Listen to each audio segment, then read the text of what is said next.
नमस्कार, मैं डॉक्टर सत्येंद्र प्रियेश हिंदी शिक्षण चैनल में आपका हार्दिक स्वागत करता हूं। आज का विषय है उपसर्ग। दरअसल शब्द रचना या शब्द निर्माण में उपसर्गों एवं प्रत्ययों की अहम भूमिका होती है। जहां उपसर्ग शब्दों के पहले जुड़कर नए नए शब्दों का निर्माण करते हैं, वहीं प्रत्यय शब्दों के बाद में जुड़कर नए नए शब्दों का निर्माण करते हैं। इस वीडियो में मैं उपसर्ग की चर्चा करूंगा और इसके बाद वाले वीडियो में प्रत्यय की। उपसर्ग शब्द उप और सर्ग के मिलने से बना है। इस शब्द में उप उपसर्ग है और सर्ग मूल शब्द है। उप का अर्थ होता है समीप, निकट या पास, जबकि सर्ग का अर्थ होता है रचना, निर्माण या सृष्टि। किसके समीप और किसकी रचना? मूल शब्दों के समीप यानी मूल शब्दों के पहले जुड़कर नए नए शब्दों की रचना करना उपसर्ग का काम है। अब चलते हैं परिभाषा की ओर। उपसर्ग ऐसे शब्दांश को कहते हैं जो किसी शब्द के पहले लगकर उसके रूप और अर्थ में परिवर्तन ला देते हैं, जैसे स जोड़ बल सबल, दूर जोड़ बल दुर्बल। इस परिभाषा में कुछ शब्द आए हैं जिन पर विचार कर लेना मैं आवश्यक समझता हूं, जैसे शब्दांश, शब्द, रूप, अर्थ परिवर्तन इत्यादि। शब्द वर्णों या ध्वनियों के सार्थक मेल को शब्द कहते हैं, जैसे बल। ये शब्द पूर्ण होते हैं, इनका अपना अर्थ होता है और स्वतंत्र रूप से ये वाक्य में प्रयुक्त हो सकते हैं। ये रूढ़ शब्द होते हैं, इनके खंड निरर्थक हो जाते हैं। रचना या बनावट की दृष्टि से शब्द के तीन भेद होते हैं, रूढ़, यौगिक और योग रूढ़। जैसे बल, यह रूढ़ शब्द है, इसके खंड किए जाएं तो इसके दोनों खंड निरर्थक हो जाएंगे। जैसे ब का यहां कोई अर्थ नहीं है, ल का भी यहां कोई अर्थ नहीं है। ये मूल शब्द उपसर्ग और प्रत्यय रहित होते हैं, जबकि उपसर्ग शब्दांश होते हैं। ये शब्दों के अंश होते हैं। ये मूल शब्दों की तरह पूर्ण नहीं होते हैं, बल्कि अपूर्ण होते हैं। ये स्वतंत्र रूप से वाक्य में प्रयुक्त नहीं हो सकते हैं, क्योंकि इनका स्वतंत्र अस्तित्व नहीं होता है। अपने आप में ये उपसर्ग बहुत सार्थक भी नहीं होते हैं, लेकिन मूल शब्दों के पहले जुड़कर उनको और अधिक सार्थक अवश्य बना देते हैं। जैसे प्र जोड़ बल प्रबल, स जोड़ बल सबल। बल का मतलब शक्ति, लेकिन प्र जुड़ गया तो बन गया प्रबल यानी शक्तिशाली। सबल बल के साथ यानी शक्तिशाली। अब चलते हैं, शब्द के पहले लगकर उसके रूप और अर्थ में परिवर्तन ला देते हैं। उपसर्ग दो काम करते हैं, मूल शब्द के रूप में और अर्थ में परिवर्तन ला देते हैं। यह मूल शब्द है, प्र उपसर्ग जुड़ गया तो बन गया प्रबल, तो रूप में भी परिवर्तन आ गया। बल का रूप यहां बदल गया, प्रबल हो गया, और यहां बल का रूप उपसर्ग के लगने से सबल हो गया। अर्थ में परिवर्तन ला देते हैं, ये अर्थ में भी परिवर्तन लाते हैं। उपसर्गों के प्रयोग से मूल शब्द के अर्थ में तीन तरह के परिवर्तन आते हैं। इनके लगने से मूल शब्द के अर्थ में तीन तरह के परिवर्तन आते हैं। पहला, मूल शब्द का अर्थ बढ़ जाता है, जैसे प्र जोड़ बल प्रबल, स जोड़ बल सबल, यानी बल मतलब ताकत, और यह उपसर्ग जुड़ गया प्र और स, तो इसका अर्थ हो गया शक्तिशाली। दूसरा, मूल शब्द का अर्थ घट जाता है, जैसे निर जोड़ बल निर्बल, दूर जोड़ बल दुर्बल। निर्बल का क्या अर्थ होगा? बल से हीन। दुर्बल का अर्थ क्या हुआ? बल से हीन, शक्ति से हीन। तो यहां अर्थ बढ़ गया है शक्तिशाली, और यहां अर्थ घट गया है शक्तिहीन। तीसरा, मूल शब्द का अर्थ बदल जाता है। मूल शब्द का अर्थ बिल्कुल बदल जाता है। यहां बल में सम उपसर्ग लगा, बन गया संबल। संबल का क्या अर्थ है? सहारा या सहायक वस्तु। विभिन्न उपसर्गों के लगने से एक ही शब्द के भिन्न भिन्न अर्थ हो जाते हैं। इस उदाहरण द्वारा आप इस बात को समझ सकते हैं। जैसे हार, हार का मतलब होता है पराजय या माला, गले का हार माला। अब यहां पर देखा जा सकता है कि हार मूल शब्द में प्र उपसर्ग लगा तो बन गया प्रहार। यहां पर प्रहार का मतलब हुआ चोट, अर्थ बदल गया। आ जोड़ हार आहार का अर्थ हुआ भोजन। वी जोड़ हार विहार सैर। सम जोड़ हार संहार नाश। परि जोड़ हार परिहार का मतलब त्याग। उप जोड़ हार उपहार, उपहार का मतलब भेंट। उत जोड़ हार उद्धार, उद्धार का मतलब मुक्ति। प्रति जोड़ हार प्रतिहार, प्रतिहार का मतलब निवारण भी होता है और द्वारपाल भी होता है। अब यह समझना है कि हिंदी में कितने तरह के उपसर्ग प्रयोग में आ रहे हैं। जाहिर है जितने तरह के शब्द हिंदी में प्रयुक्त हो रहे हैं उतने तरह के उपसर्ग भी प्रयुक्त हो रहे हैं। यहां मैंने लिख दिया है हिंदी में प्रयुक्त उपसर्ग। संस्कृत भाषा के उपसर्ग, स्वयं हिंदी भाषा के उपसर्ग, अंग्रेजी के उपसर्ग, अरबी के उपसर्ग और फारसी के उपसर्ग। साथ ही संस्कृत के वैसे विशेषण और अव्यय शब्द जो प्रायः स्वतंत्र शब्दों की तरह नहीं बल्कि उपसर्गों की तरह प्रयुक्त होते हैं। उपसर्ग का एक प्रकार ऐसा भी है। हिंदी में प्रयुक्त संस्कृत के उपसर्ग, इनकी संख्या 22 है। इधर उपसर्ग हैं और उधर उपसर्ग युक्त शब्द है। इधर उपसर्ग और उधर उपसर्ग युक्त शब्द। अति, अतिरिक्त, अत्यंत, अति जोड़ अंत।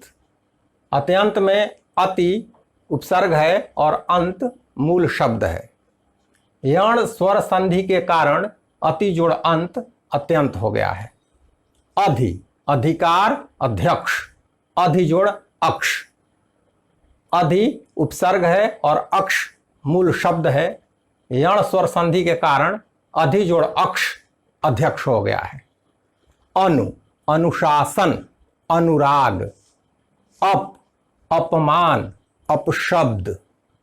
अभि, अभिमान, अभिशाप।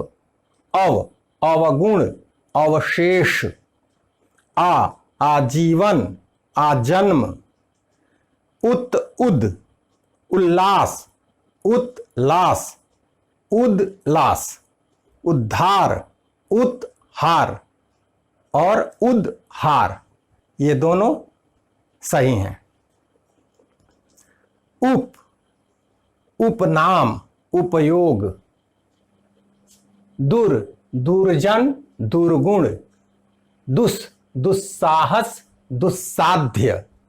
नि, निबंध, निकृष्ट। निर, निर्भय, निर्दोष। निस, निसंकोच, निसंदेह।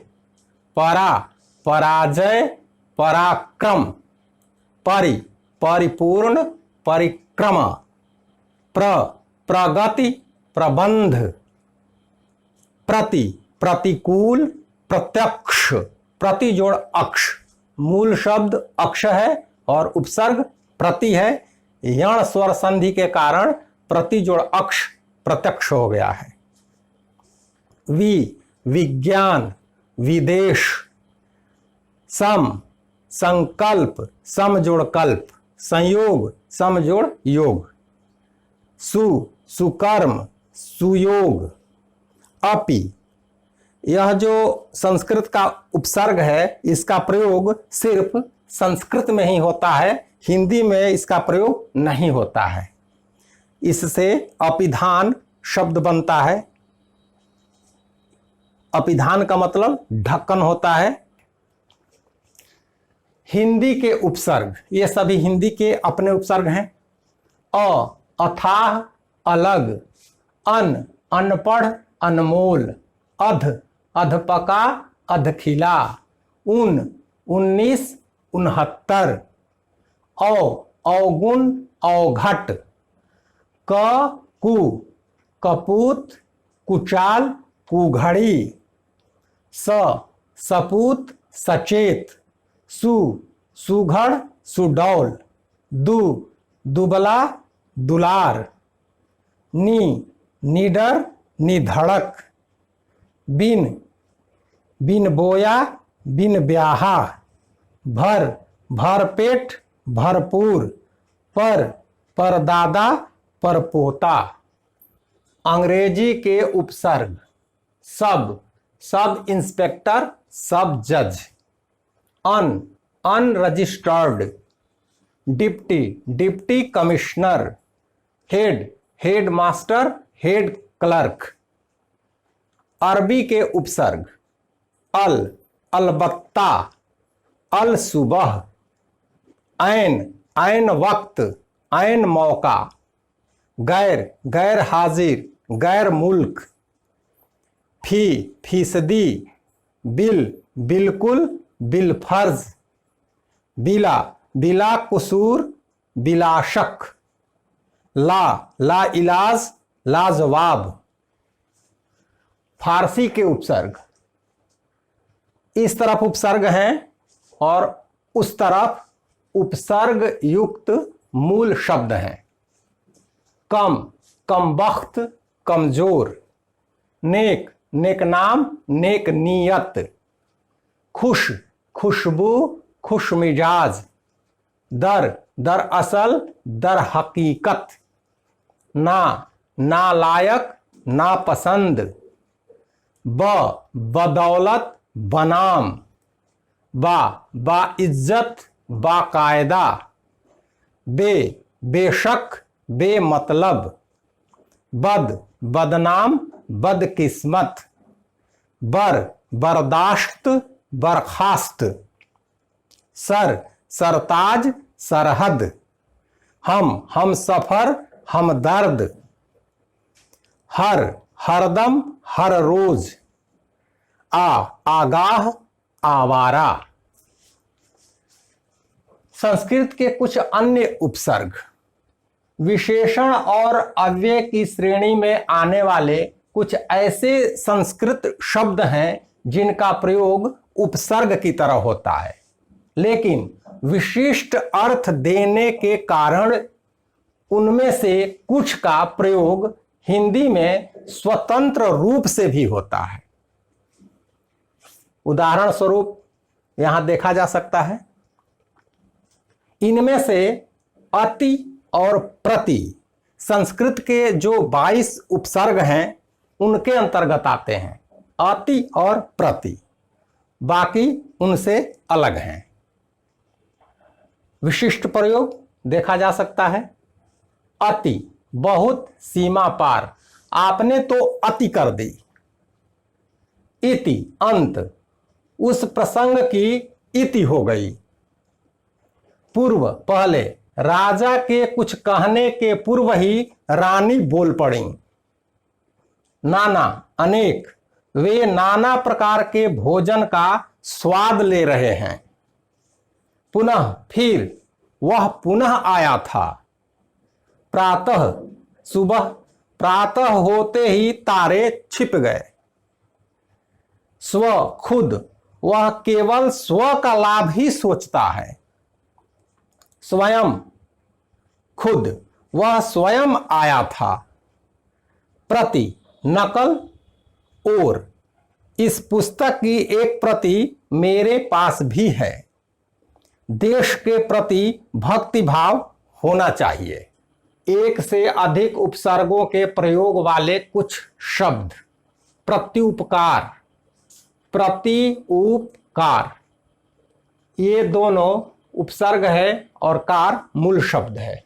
अधिनियम, अधिनियम, अधि और नि ये दोनों उपसर्ग हैं, यम मूल शब्द है। निरभिमान, नीर, अभिमान, नीर, अभि ये दोनों उपसर्ग हैं और मान मूल शब्द है।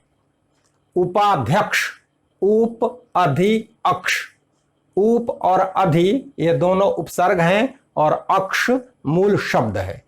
व्याकरण, वी जोड़ आज और करण, वी और आ ये दोनों उपसर्ग हैं और करण मूल शब्द है।